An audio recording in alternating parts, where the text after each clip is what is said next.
ในเดือนสิงหาคม 2019 ที่ผ่านมาเจ้าหน้าที่หน่วยงานตำรวจสกัดกั้นและต้านยาเสพติดปกส.เมืองจันทบุรีนครหลวงเวียงจันทร์ได้เข้าจับตัวเป้าหมายค้าขายยาบ้ารายย่อยอยู่ตามห้างเกมได้1 คนก่อนขยายผลจับผู้ร่วมขบวนการตื่มอีก3 คนรวมของกลางยาบ้าจำนวน 2,100 เม็ดผู้ถูกหาดังกล่าวมีเฒ่าสุกเกษมอายุ30 ปีอยู่บ้านฝายเฒ่าจักกิจอายุ24 ปีอยู่บ้านพลไซ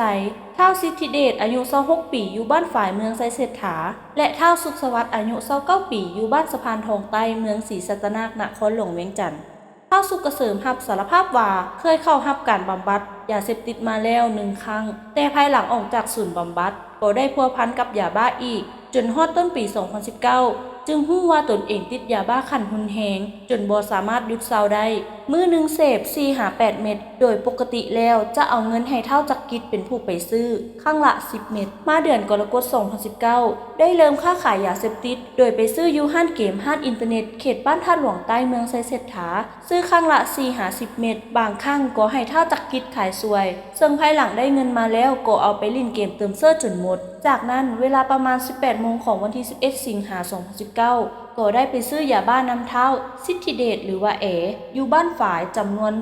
127 เม็ดเพื่อขายให้กับวัยรุ่นมาวันที่ 15 สิงหาคม 2019 ได้มีวัยรุ่นโทรศัพท์มาถามซื้อยาบ้าจำนวน12 เม็ดภายหลังที่ขายยาบ้าแล้วก็ถูกเจ้าหน้าที่กักตัวพร้อมของกลางยาบ้าจำนวน50 เม็ดเฒ่าจักกิจที่เคยรับการบำบัดยาเสพติดเป็นเวลา7 เดือนรับสารภาพว่าในเดือนพฤษภาคม 2019ได้เริ่มกลับมาเสพยาบ้าอีกซึ่งซื้ออยู่ห้านเกมเขตบ้านธาตุหลวงกลางและได้รู้จักกับเฒ่าสุกเกษมพร้อมทางติดต่อพัวพันกันซื้อขายยาบ้าจำนวนหลายครั้งซึ่งเฒ่าสุกเกษมจะเป็นคนเอายาบ้ามาให้อยู่เฮือนของผู้เกี่ยวและใช้เฮือนหลังดังกล่าวเป็นบ่อนขายยาบ้าให้กับวัยรุ่นที่มามั่วสุมในเขตนั้นมาฮอดวันที่ 15 สิงหาคม 2019 ได้สั่งซื้อยาบ้ามาเสพจำนวน3 เม็ดและเฒ่าสุกเกษมได้เอายาบ้ามาให้อยู่เฮือนพร้อมทั้งเอายาบ้าจำนวน12 เม็ดไว้ให้ขายเมื่อขายได้เงินแล้วเฒ่าสุกเกษมได้แบ่งเงินให้และเอาเงินดังกล่าวไปเล่นเกมเติมเสื้อจนหมดเที่ยงคืนของวันเดียวกันก็ถูกเจ้าหน้าที่จับตัวได้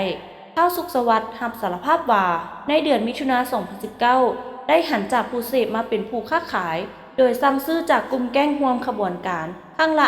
50-500 เม็ดและเอาไปขายกินกำไรอยู่ห้านเกมที่ตนมักไปลิ้นเมื่อได้เงินมาแล้วก็เอาไปเติมเสื้อลิ้นเกมจนหมดมาในเดือนกรกฎาคม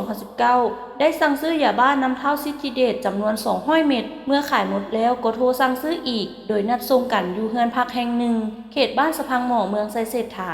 มาในวันที่ 25 สิงหาคม 2019 เฒ่าสิทธิเดชได้เอายาบ้าจำนวน814 เม็ดมาขายให้พอมาฮอดก็ถูกเจ้าหน้าที่กักตัวพร้อมยาบ้าจำนวนดังกล่าวเฒ่าสิทธิเดชรับสารภาพว่าเคยถูกนำตัวไปบำบัดมาแล้ว1 ครั้งย้อนเสพยาเสพติดภายหลังออกจากศูนย์บำบัดมาก็ได้เริ่มเคลื่อนไหวค้าขายยาเสพติดประเภทยาบ้าซึ่งซื้อมาจากคนหู้จักอยู่ห้านเกมเขตบ้านศรีสวัสดิ์เมืองจันทบุรีโดยการติดหนี้เอาก่อนซื้อครั้งละ1 มัดเท่ากับ 2,000 เม็ดเมื่อได้ยาบ้ามาแล้วได้ขายตัวให้กับเฒ่าสุขสวัสดิ์และเฒ่าสุขเกษมพอฮอดวันที่ 24 สิงหาคม 2019 ผู้เกี่ยวได้โทรศัพท์สั่งซื้อยาบ้าจำนวน 2,000 เม็ดนำทรายโบฮู้ซื้อแล้วขายให้เฒ่าสุขสวรรค์จำนวนหนึ่งแล้วเอาเงินลิ้นเกมจนหมดฮอดวันที่ 26 สิงหาคมก็ถูกเจ้าหน้าที่กักตัวพร้อมยาบ้าจำนวน 1,226 เม็ด